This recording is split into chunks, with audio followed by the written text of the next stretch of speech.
भारत माता की we are.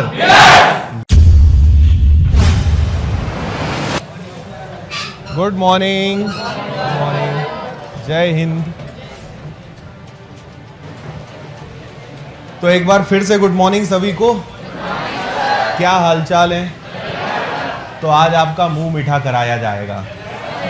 तो यहाँ पे जितने भी हमारे शिक्षक गण उपस्थित हैं और जितने भी विनर्स के नन्हे मुन्ने प्यारे प्यारे हंसते मुस्कुराते विद्यार्थी उपस्थित हैं, सभी को बहुत सारी बधाइयाँ, क्योंकि विनर्स इंस्टीट्यूट ने मध्य प्रदेश पुलिस कांस्टेबल में 1000 का आंकड़ा सिलेक्शंस का पार किया है।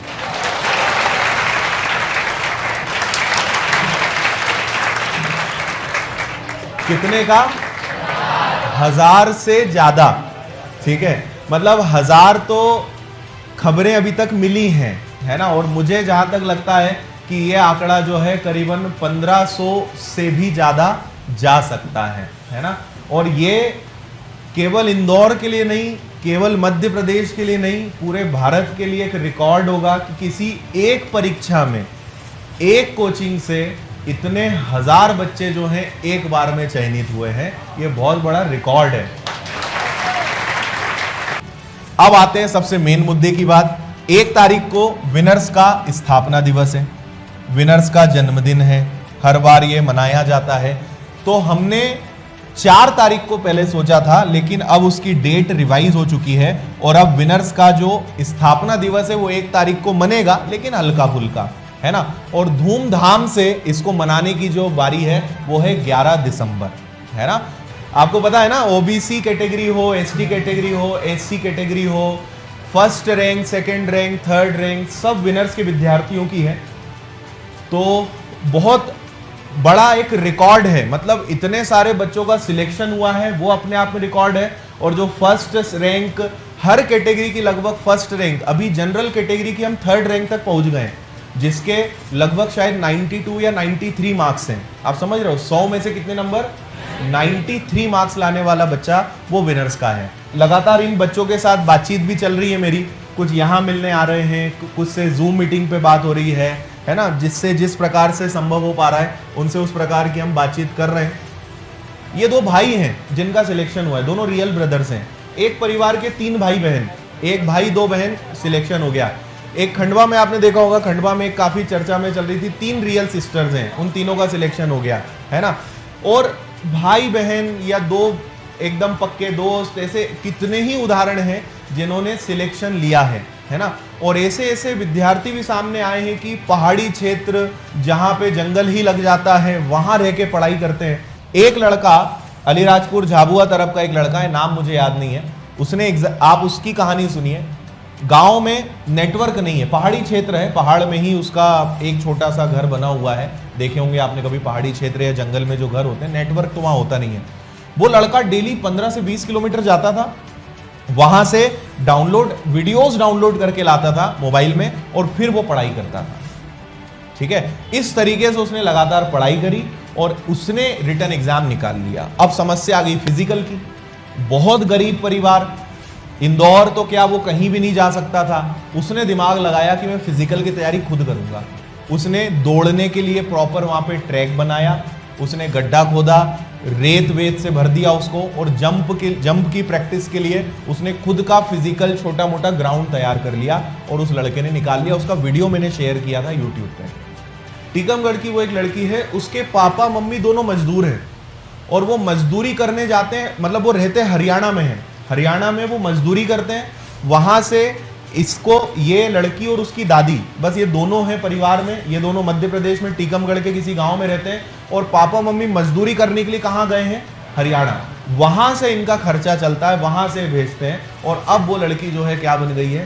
कांस्टेबल बन गई है। ये वो लोग हैं जो केवल पैसा न होने के कारण मजबूरन ऑनलाइन इन्होंने पढ़ाई करी और सिलेक्शन लिया। विनर्स का ऑफिस एक बिल्डिंग छोड़ के जो दूसरी बिल्डिंग है, ये लड़का वहां पे नाइट ड्यूटी करता था सिक्योरिटी गार्ड की, और दिन भर में मात्र 4-5 घंटे इसको पढ़ाई के मिल पाते थे। ये मुझसे कभी मिलने नहीं आया कोर्स कंप्लीट होने के बाद, जबकि आप सोचो 2 बिल्डिंग दूर था, लेकिन इसने कसम खाई थी कि फाइनल सिलेक्शन होके ही सर से मिलूंगा। कल ये मिलने आया था। अनिल विदिशा के किसी जगह से है। पहले मैंने इसको भाई जैसे बाकी सब विद्यार्थियों से बात होती तो मैंने इसको जूम पे कॉल किया कि ताकि वीडियो कॉन्फ्रेंसिंग हो, तो नेटवर्क ही नहीं मिलता वहां पे, है ना। फिर मैंने सोचा व्हाट्सएप से वीडियो कॉल करें तो वो भी नहीं चला, फिर इससे फोन पे बात करी। ये ओबीसी कैटेगरी में फर्स्ट रैंक है धीरेन्द्र पटेल, इनका वीडियो आ चुका है। एससी कैटेगरी रविंद्र भास्कर ग्वालियर जिले से हैं ये, है ना। ये देखो ये दो भाई बहन है एक साथ सिलेक्ट हुए हैं, ठीक है। आपको एक बात समझनी है कि करने वाला हो तो कुछ भी कर सकता है ना।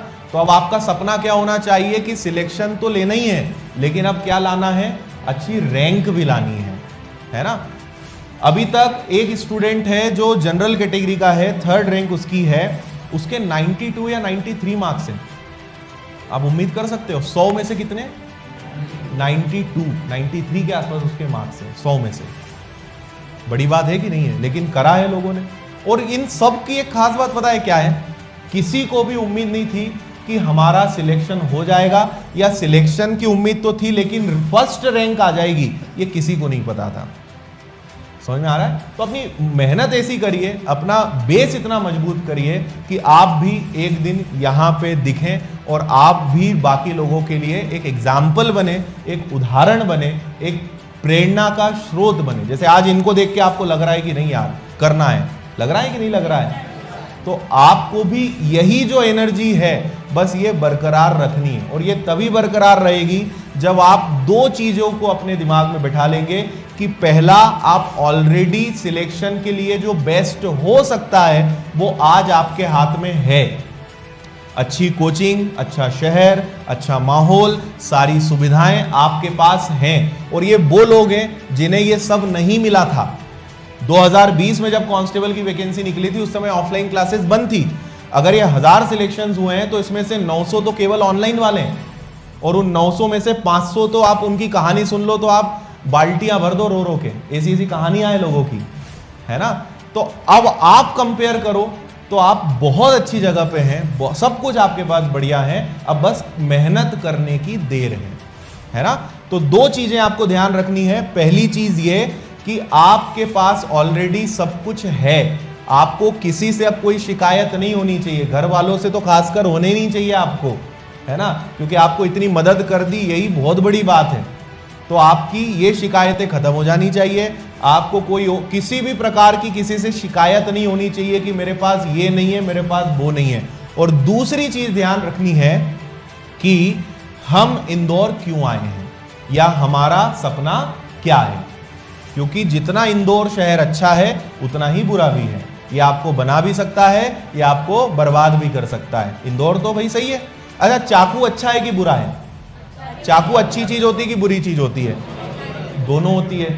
आप सब्जी भी काट सकते हो, गला भी काट सकते हो। ये तो काटने वाले के ऊपर है, वो क्या काट रहा है। समझ में आ रही है बात। तो इंदौर अच्छा भी है, अच्छे लोगों के लिए बहुत अच्छा है, बुरे लोगों के लिए बहुत बुरा है। कई लोग यहाँ से बर्बाद होके गए, कई लोग यहाँ से बन के गए, रैंक लेके गए। तो आपका क्या सपना है, आप यहाँ किस उद्देश्य के साथ जी रहे हो, इस बात पे जो है आपका भविष्य तय करेगा। हमने इस बार एक नई योजना और लेके आए कि सारे जितने भी सिलेक्टेड स्टूडेंट्स हैं उनको हम एक मनचाहा कोर्स गिफ्ट कर रहे हैं। क्योंकि जब मैंने इन बच्चों से बात करी, जो जिनके मैंने आपको उदाहरण दिए, तो किसी ने कहा सर मुझे अब SI बनना है ना। किसी ने कहा कि सर जब मुझे फर्स्ट सैलरी मिलेगी तब मैं विनर्स से ये कोर्स खरीदूंगा। तो वहां से मुझे क्लिक किया कि चलो एक काम करते हैं, जितने भी सिलेक्टेड स्टूडेंट्स हैं विनर्स के, सबको एक फ्री कोर्स मिलेगा, उनको खरीदने की जरूरत नहीं है ना। तो हमने सबको फ्री कोर्स देने की घोषणा कर दी है, चाहे वो MPPSC का कोर्स ले ले, चाहे SI का, चाहे, क्योंकि किसी को CGL निकालना है, किसी को MPPSC निकालना है, किसी को SI निकालना है। और विनर्स की प्रथा है कि सिलेक्शन के साथ भी और सिलेक्शन के बाद भी, ठीक है। जब आप सिलेक्ट हो जाओगे, है ना, और आपका इंटरव्यू लेने के लिए हमने एक नया स्टूडियो बनाया है जिसका नाम है प्राइम स्टूडियो। ये विनर्स के ऑफिस में तैयार हो चुका है। तो ये जो टॉपर्स हैं, जो रैंकर्स हैं, इन लोगों के जो इंटरव्यूज होंगे वो यहाँ शूट होंगे, फिर वो यूट्यूब पे डलेगा। आप जब रियल में देखोगे तब और मजा आएगा, लेकिन रियल में आप तभी देख पाओगे जब सिलेक्शन लोगे। अदरवाइज इसकी 1000 रुपये टिकट है अंदर जाने की, ठीक है। सिलेक्शन लेने पर फ्री, और ऐसे देखना है तो मात्र 1000 रुपये का टिकट लगेगा 1 घंटे का। देखो, आप में और ये जितने भी लोग हैं इनमें जरा सा भी फर्क नहीं है। बस एक वो जो समय होता है ना, शनिवार के दोपहर 3 बजे तक ये लोग आपके जैसे ही थे। 1000 लोग जो थे ये सब आपके जैसे थे, लेकिन जब वो रिजल्ट आया और उसके बाद जब सिलेक्शन वाली लिस्ट में उनका नाम आया तो आप में और उनमें अब 100 किलोमीटर का फर्क आ चुका है। आपसे अब वो बहुत आगे निकल चुके हैं। केवल एक वो जो क्षण होता है, एक जो रिजल्ट होता है, वो बेरोजगारी से ब शब्द हटा देता है ना, रोजगार वाला हो जाता है। और आप सोचिए कि घर वालों को, क्योंकि पुलिस विभाग अपने आप में काफी दमखम वाला, एक काफी प्रतिष्ठित माना जाता है ना, प्रतिष्ठित पद माना जाता है पुलिस विभाग में जाना। तो आप सोचिए कि जिस दिन, मतलब आपको ये चीजें सोचनी चाहिए कि यार जिस दिन अपना सिलेक्शन हो जाएगा और जब हम अपने घर वालों को, अपने मम्मी पापा को ये न्यूज देंगे तो क्या खुशी होगी उनके चेहरे पर, कितना अच्छा उनको लगेगा। तो बस उस पल के लिए मेहनत करनी है, उस क्षण के लिए मेहनत करनी है कि जिस दिन हम उनको सिलेक्शन दें कि मेरा जो है पुलिस कांस्टेबल निकल गया है, या एसआई निकल गया है, या पटवारी निकल गया है, या इंस्पेक्टर, ऑफिसर, जो भी सपना है, बस उस क्षण के लिए आपको मेहनत करनी है। और एक क्षण लगता है अपनी परिस्थिति यूं बदलने में, ठीक है। मेहनत करने में वर्षों लगते हैं, लेकिन व्यक्ति का अच्छा समय आने में सेकंड लगता है। बस एक सेकंड में आपका समय यूं बदलता है ना। तो जितनी आप मेहनत कर रहे हो, ये 1 सेकंड के अंदर बदल जाएगी, मात्र 1 सेकंड के अंदर। जिस दिन रिजल्ट आएगा उस दिन सब हिसाब किताब जो है बराबर हो जाएगा, ठीक। तो मेहनत करनी है और बहुत मेहनत करनी है, और सिलेक्शन भी लेना है और सिलेक्शंस भी लेना है। और अब आपका टारगेट होना चाहिए रैंक लेना है।